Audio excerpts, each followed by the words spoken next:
Bonjour. Bonjour. Bon voilà, je suis pas à Pontivy là, je travaille dans le sud de la France. J'aurais bien aimé être avec vous.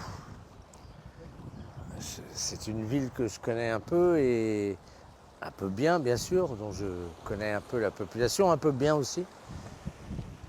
Je connais l'âme bretonne aussi bien sûr, mais je connais aussi la séparation, la douleur. Depuis que je suis tout petit en fait, d'être privé de celui, celle et ceux qu'on aime. J'ai encaissé comme vous avez tous encaissé, comme on a tous encaissé. La disparition de ceux qu'on aime.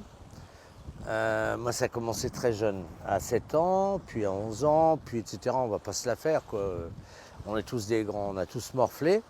Et pourtant, on est tous encore en vie. Vous êtes dans la salle, moi je suis là. On est tous en vie. Et on a choisi de ne pas pleurer comme des madeleines. On a choisi de se battre, de continuer à vivre et entretenir, non pas le souvenir, parce que le souvenir c'est de la merde, mais la vie de ceux qu'on a perdus. Comment on fait? Ça existe, c'est possible.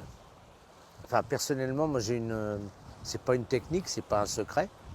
C'est un truc auquel je crois intimement, profondément et que je pratique depuis la première disparition que j'ai vécue, comme tout le monde. Voilà. Alors c'est très simple en fait. J'ai ressenti intuitivement que cet organe-là existait vraiment, le cœur. Alors, il est connecté à l'âme, il est connecté au reste du corps. Il est extensible, le cœur. C'est ce que je dis à mes enfants. Je ne sais pas si vous avez remarqué, si vous avez plusieurs enfants, le premier, il est jaloux du deuxième parce qu'il se dit mes parents vont m'abandonner. Ils vont m'abandonner, ils font un deuxième enfant, il va prendre ma place et moi je vais me retrouver où, j'en sais rien. Alors tu dis au premier, tu lui dis écoute chérie, non.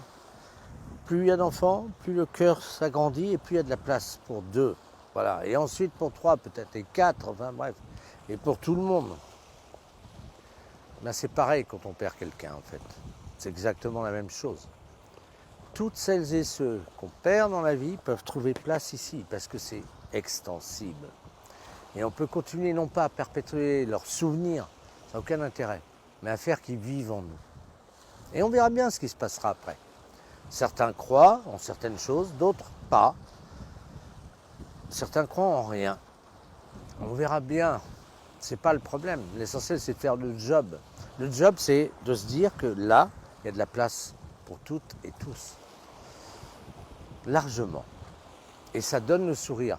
C'est marrant ça, parce que plus on accueille, moi, plus le sourire s'agrandit. C'est bizarre, non? Je vous jure, c'est vrai. C'est pas. Je suis pas en train de faire de la démago, d'un truc ringard. J'y crois, je le ressens.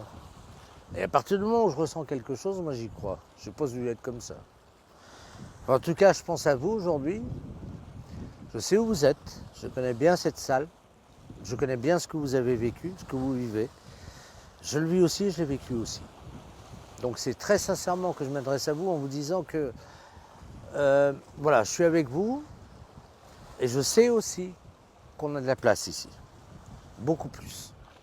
Et tant qu'on l'aura, tant qu'on l'agrandira, ça poussera. Ça nous poussera parce que c'est le sens de la vie. De toute façon, on ne peut pas faire autrement. Je vous embrasse.